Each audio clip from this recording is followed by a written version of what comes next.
네, 여러분은 현재 글로벌 증시 투나잇과 함께하고 계십니다. 자, 이제 글로벌 시장에 대한 이슈 보다 깊이 있게 들어가 볼 텐데요. 내일장 수익을 떠먹여줄 이슈, 내일의 이슈 시간입니다. 오늘은 레그넘 투자자문 이춘광 대표와 함께할게요. 대표님 안녕하세요. 안녕하세요. 새해 네. 복 많이 받으십시오. 새해 복 많이 받으십시오. 연휴 잘 보내셨나요? 네, 잘 보냈습니다. 네, 뉴스가 쏟아져서 좀 완전히 쉬기는 좀 어려운 연휴가 아니었나 싶은데 그러게요. 오늘의 주제도 바로 한번 확인해 보겠습니다. 오늘의 주제는요. 네, 미국 경제의 역동성 시작된다. 2월 전망은입니다.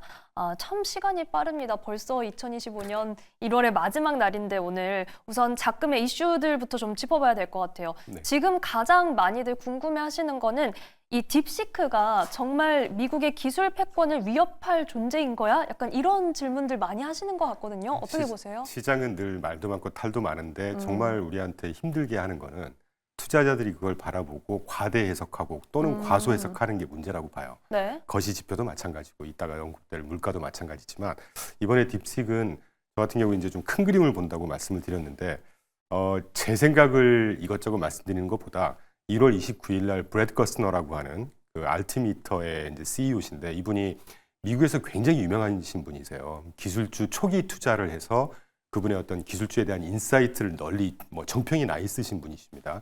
그분이 CNBC하고 인터뷰를 한 거를 제가 몇 개 볼릿 포인트를 한 7개로 정리를 해갖고 왔는데 그걸 쭉 제가 그냥 소개시켜드리는 게 좀 더 클리어할 것 같아요. 일단 AI 시장 성장은 계속해서 지속될 것이다. 저는 이제 엔비디아가 이번에 당일날 25일 날인가요? 10% 이상 빠졌고 이런 큰 혼란을 보였었는데 엔비디아의 퍼가 포워드 퍼 기준으로 그러니까 향후에 발생할 매출이라든가 이익 성장을 기준으로 하게 되면 퍼가 지금 20배 또는 24배 정도밖에 안 된다. 과대 거품이 아니라는 얘기를 하고 있고 그리고 향후 3, 4년 작년 9월 달에 레리 앨리슨 오라클 회장님께서 AI에 대한 일가를 하시면서 지금부터 향후 5년 동안 AI 인프라 투자는 계속될 거다라는 얘기하고 좀 일맥상통하는 것 같아요. 향후에 3, 4년 동안에 컴퓨팅 자원은 계속해서 부족할 것이다. 그 과정에 AI 어떤 투자 비용이라든가 이런 비용들은 점점 하락할 것이고 AI에 대한 사용량은 폭발적으로 증가할 것이다라는 인사이트를 주셨고 따라서 GPU 공급 이런 것들은 아직도 굉장히 치열하다는 거죠. 엔비디아에서 만드는 GPU가 비근한 예로 스타게이트가 5천억 불 정도 투자한다고 발표를 했었지 않습니까? 그게 다 될지는 모르겠지만 연 1,000억 불 정도만 투자를 한다고 해도 한 GPU 수요가 200만 개가 창출이 된다고 해요. 이게 인프라 스타게이트에서만 이렇게 될 거고 마이크로소프트가 8천만 달러인가 투자하고 민간 KPX 투자가 올해 굉장히 공격적으로 예정돼 있는 것들을 감안하면 GPU 공급은 계속해서 부족하게 될 것이다. 그리고 이제 결정적으로 딥시크가 이게 기적적인 어떤 미국의 패권을 꺾을 만한 이런 거냐 전혀 아니다라는 얘기를 하고 있고 그렇게 얘기를 하는 근거가 오픈 AI가 작년 1월 달에 제로 원 모델을 출시를 했습니다. 그때 당시에 훈련 비용이 한 2천만 불 정도 들었다고 그래요. 근데 이게 저는 테크니션은 아니니까 그분 말씀에 의하면 연 한 50% 정도 비용이 점점 감소되는 그런 추세가 있다고 해요. 그거하고 비교를 하면 딥시크가 예상되는 수준이었고 이게 AI 발전을 어떤 꺾어버릴 만한 또는 미국 전체 AI 패권을 이렇게 정말 큰 어떤 피벗을 가져올 만한 그런 게 아니다라는 얘기를 하고 있고 저는 이분의 인사이트를 좀 믿는 편입니다. 저도 비슷한 생각을 하고 있고요. 그리고 그 다음에 엔비디아의 경쟁력이 지속될 거고 사실은 브로드컴에서 만드는 맞춤형 반도체 ASIC이라든가 구글이 자체 갖고 있죠. TPU라든가 이런 것들이 있음에도 불구하고 엔비디아의 가속 컴퓨팅 GPU라든가 컴퓨터 칩을 계속해서 수요한다는 얘기는 자체 컴퓨터 갖고 해결이 안 된다는 얘기거든요. 이런 추세는 계속될 거다. 그리고 가장 중요한 AI 때문에 기업 실적이 계속 개선되는 게 확인이 되고 있다. 참고로 2022년 이후에 메타가 직원을 한 2만 명 가까운 직원을 해고를 했다고 해요. 근데 그 기간 동안 매출은 2배로 성장을 했습니다. 이게 AI 덕분에 이제 인원을 감축하면서 이익이 성장을 하고 있다는 얘기거든요. 그러니까 이런 것들만 보더라도 AI가 어떤 성장이 정말 꺾일 만한 또는 중국의 패권에 의해서 이 판도가 완전히 바뀌어버릴 만한 그런 위협적인 어떤 이슈는 아니다라는 걸 깔끔하게 정리를 하셨더라고요. 저는 그런 식의 시각을 갖고 있습니다. 네, 저희는 지금 투자사 알티미터 CEO의 이 발언을 통해서 미국 AI 시장에 대한 투자는 계속해서 이어질 것이고 특히 엔비디아의 경쟁력도 이어질 것이다라는 점을 확인을 해봤습니다. 그런데 이 딥시크에 대해서 결국은 기사에 뭐 딥시크 쇼크다 이런 단어까지 붙고는 있어요. 저희가 실제 지표를 통해서 좀 시장에 대한 영향력을 체크해 보면 좋겠는데요. 우리가 가장 그 시장에 내재된 변동성을 볼 수 있는 지표가 이제 빅스 지표가 있죠. 네. 빅스 지수가 있는데 보시는 제가 뭐 이렇게 구구절절 설명드리는 것보다 작년 8월 달에 실업률이 막 갑자기 4.3으로 뜨면서 샴 법칙 발동되고 기억나시죠? 네. 7, 8월 달에 일주일 만에 뭐 10%씩 빠지고 이런 시장. 그랬죠. 그때 당시에 빅스 지수가 거의 40포인트까지 가까이 치솟았습니다. 가운데 있는 포인트군요. 네, 가장 높은 곳이요. 네. 그 이후에 9월 초에도 한번 빠졌어요. 졸트 고용 보고서가 굉장히 안 좋으면서 경기 침체 우려가 엄습했을 때 그때 당시에 빅스 지수가 한 2, 3포인트 됐었거든요. 그 이후에 10월 달, 12월 달 물가 이슈 때문에 또 변동성이 극에 달했을 때입니다. 그때조차도 30포인트가 넘지 않았는데 이번에 1월 25일 날 딥시크가 딱 발표되면서 빅스 지수가 20포인트가 넘지 않았죠. 그런데 반면에 이런 의구심이 드실 거예요. 엔비디아나 이런 종목들이 막 10%씩 빠졌지 않느냐. 많이 올랐잖아요. 지난 1년 동안 엔비디아가 거의 190% 상승했습니다. 그럼 어느 정도 조정을 하고 가는 것이죠. 그 정도 내재된 변동성 정도로 보는 게 어떨까 하는 생각이 들고 이거를 어떤 구조적인 흐름을 바꿀 만한 조정으로 보는 건 과한 해석이다. 제가 모두에 말씀드린 과대 또는 과소 해석을 좀 경계하자는 말씀을 또 한 번 드리고 싶네요. 어찌 보면 뭐 많이 오른 빅테크들한테는 울고 싶은데 뺨 때려준 격이 되기도 그리고 새롭게 싶네요. 진입하려는 분들 또는 네. 저처럼 이제 리밸런싱을 하고자 하는 수요한테는 훨씬 좋은 기회가 아니겠습니까? 가격 부담을 해소해 준 거니까. 네. 근데 파이프라인은 살아 있으면서 가격 부담이 좀 해소됐다. 더없이 좋은 리밸런싱의 기회인 것이죠. 그 정도 보시면 되지 않을까 싶어요. 네, 새로운 기회가 나올 수 있는 부분이고요. 이게 전체적으로 어떤 시장을 훼손하는 만큼의 강한 이슈는 아니다라는 말씀을 해주셨습니다. 자, 저희는 이 설 연휴 동안에 또 다른 이슈가 있었습니다. 바로 FOMC가 지나갔는데 이에 대해서도 사실 항상 기사 제목만 보고 과대 해석하는 거에 대해서 지양하시는 편이시잖아요. 지양하죠. 네. 근데 이번에 FOMC는 뭐 충분히 예상했었던 가장 결정적으로 금리 동결은 거의 100% 예상했었지 않습니까? 4.25에서 4.5% 동결했고, 근데 이제 저희처럼 이제 펀더멘털을 중시하는 하우스는 파란색으로 제가 몇 개의 포인트를 정리했는데 분명히 제롬 파월이 인터뷰하면서 확인을 했습니다. 경제가 여전히 강력하다는 코멘트를 해줬고요. 그리고 이게 이제 과대 또는 과소의 어떤 이슈인데 그 FOMC 열리기 전에 트럼프가 뭐 금리를 내려야 되고 내가 FOMC 위원들보다 금리에 대해서 더 잘한다 뭐 이런 좀 식의 말이 있었죠. 그러니까 그분의 스타일이 원래 그런 거예요. 네. 그런데 거기에 대한 질문을 했을 때 파월이 분명히 과세나 이민 정책 등이 구체적으로 정책화해서 구체화한 이후에 경제에 어떤 영향이 있는지를 확인한 후에 정책을 결정을 할 거다. 저는 이런 표현이 더없이 안도감을 주는 표현입니다. 데이터 디펜던트란 말을 또 강조하고 있거든요. 이런 가장 중요한 전 세계에서 정책 집행기관이 그때도 표현드렸지만 시장이 원하는 바 또는 대통령이 이렇게 하라고 한다고 해서 그렇게 하게 되면 훨씬 더 큰 혼란을 야기할 수가 있어요. 가장 중립을 지키고 객관성을 잃지 않는 그런 모습이 데이터 디펜던트 한다는 그런 문구에서 우리가 알 수 있다는 거고 그렇기 때문에 훨씬 더 신뢰가 가는 것이죠.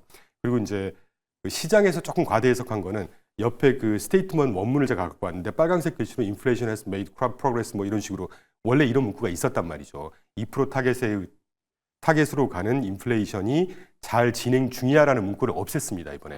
그러니까 이제 호사가들은 어이구 이거 인플레이션 잘 가고 있다는 문구를 없애버렸네. 물가에 대해 심각하게 생각하고 있는 거 아니야?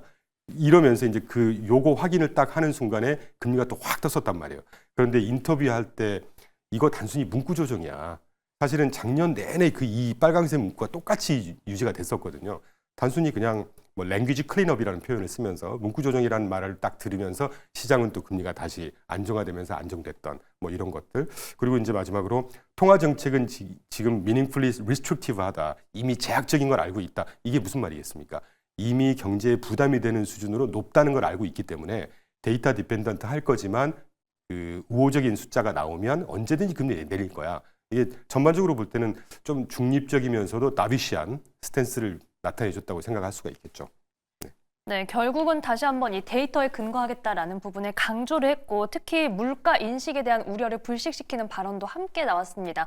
여기에 저희가 현지 시각 30일에 이 GDP 성장률도 나왔는데 이 내용도 함께 체크해 볼게요.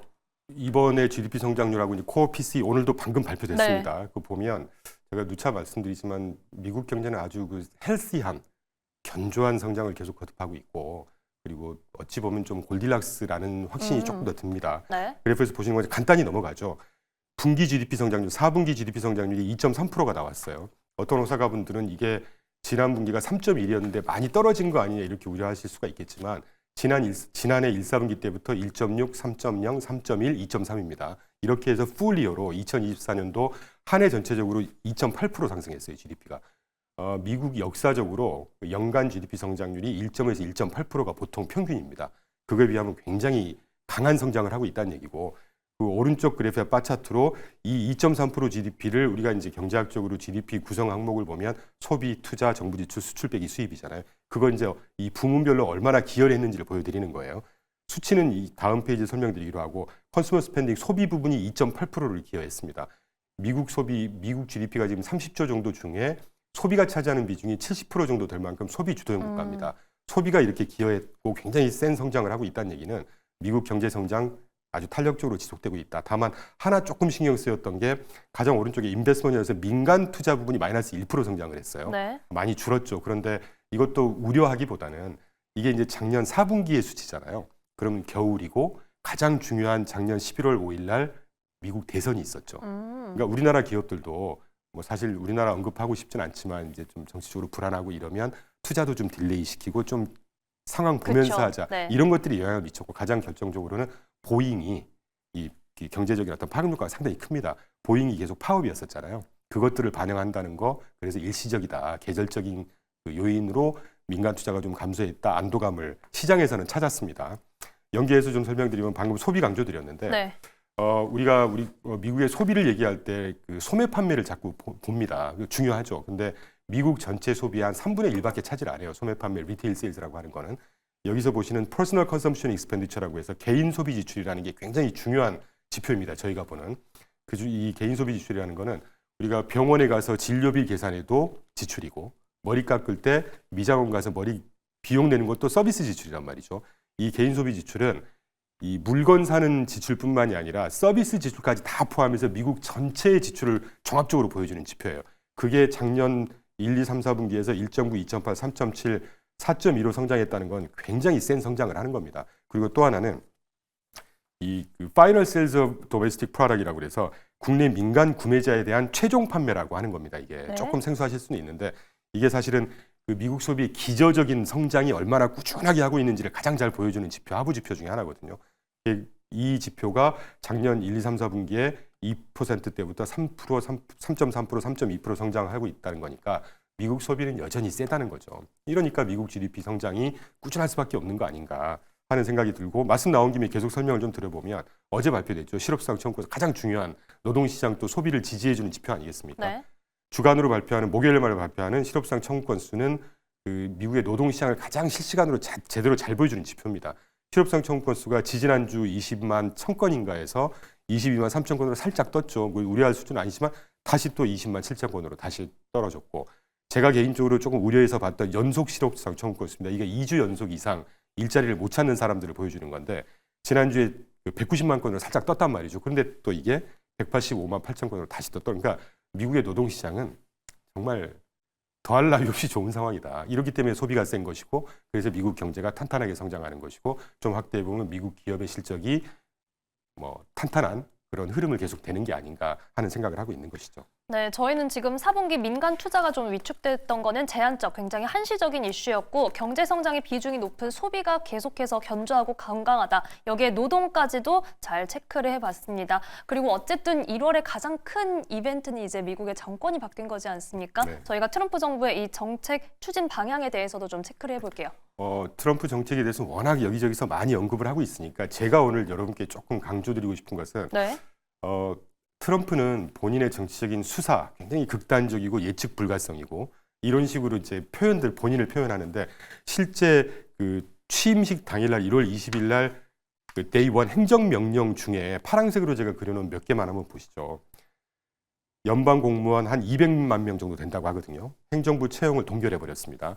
그리고 소개는 자세히 안 드리겠지만 그 기존에 있는 재택근무하고 있는 공무원들도 사무실로 돌아와. 이러면서 이제 그 뭐라 그러죠? 명예퇴직을 계속 유도하는, 그래서 작은 정부를 실천하고 있고, 실제로 규제라든가 언론 연방 검열하는 이런 것들도 다 존중시키고 있습니다. 그리고 또 하나는 규제라든가 이런 것들도 다 쓸데없는 규제는 철폐해버리고 계류 중인 것도 재검토해서 다 없애. 시장에 더할 나위 없이 좋은 스탠스 아니겠어요? 작은 정부 지향하고 있고 규제를 풀어주고 있고 이렇다는 말씀을 드리고 실제로 좀 재밌는 분석 자료가 있어서 갖고 왔는데 조지 워싱턴 대학에서 레귤러터리 스터디 연구를 합니다. 그래서 어떤 정책을 폈을 때 이 경제적인 파급 효과가 2조 달러 이상 미치는 그리고 이 어떤 정책이 다른 연방 부서와 어떤 이슈가 마찰이 있을 만한 이런 조치들을 갖고 실제 대통령별로 경제 주요 법안 시행 누적수를 뽑아본 수치가 있어요. 좌측 그래프에서 보시는 것처럼 빨강색이 트럼프 1기 때 정책 추이인데 이 초반에 보시면 이 빨강색 추이가 굉장히 공격적으로 높지 않지 않습니까? 그러니까 지금 그 우리가 우려하는 것처럼 트럼프가 뭐 입각하자마자 여러 가지 행정 명령을 통해서 그 어떤 뭐 시장의 분위기를 흐트러뜨릴 만한 이런 분위기가 전혀 아니라는 거죠. 그리고 실제로 정책을 펴는 그 공무원들이 소요되는 시간이라든가 거기에 드는 비용도 이 바이든 정부나 오바마 정부에 비해서 10분의 1 정도밖에 안 됩니다. 그러니까 훨씬 효율성을 지향하고 있다는 것이죠. 이런 것들을 저는 믿고 있습니다. 네, 오늘 저희가 확인해 볼 내용이 또 쉬었다 보니까 너무나 너무 많은데 많죠. 네. 네, 저희가 시간 관계상 이 앞으로의 시장 변수에 대해서는 딱 한 가지 포인트만 좀 간략하게 네. 들어보겠습니다. 차트를 얼른 제가 2개 보여드릴 텐데 네. 이 지난 과거 동안에는 빅테크 위주로 상승을 했던 시장이죠. 빅테크를 뺀 나머지 종목들은 좀 지지부진했습니다. 지금 보여드린 그래프인데 앞으로 올해 이후의 시장은 빅테크가 점점 감속을 할 거라고 봐요. 그래서 다른 종목들이 상대적인 상승을 이룰 거라고 보고 있고 실제로 그 스파이가 시가총액이고 RSP라고 하는 ETF가 동일 비중이란 말이죠. 네. 연초 이후에 지금 스파이가 2.68 상승했으면 RSP가 3.18 상승했습니다. 점점 이제 빅테크가 감속을 하면서 다른 애들이 상승이 확산되고 있는 여기에 좀 대비를 하실 필요가 있다는 것이고 그래서 결국은 자산 배분을 종목도 좀 배분을 하시고 업종별로도 배분을 하시는 전략이 늘 중요하지만 올해 더 중요해질 거라는 생각을 하고 있습니다. 네, 올해는 좀 안정성을 위해서 이 분산하는 전략이 중요하겠다라는 말씀 마지막으로 강조해 드렸습니다. 자, 레그넘 투자자문 이충광 대표와 함께했습니다. 고맙습니다.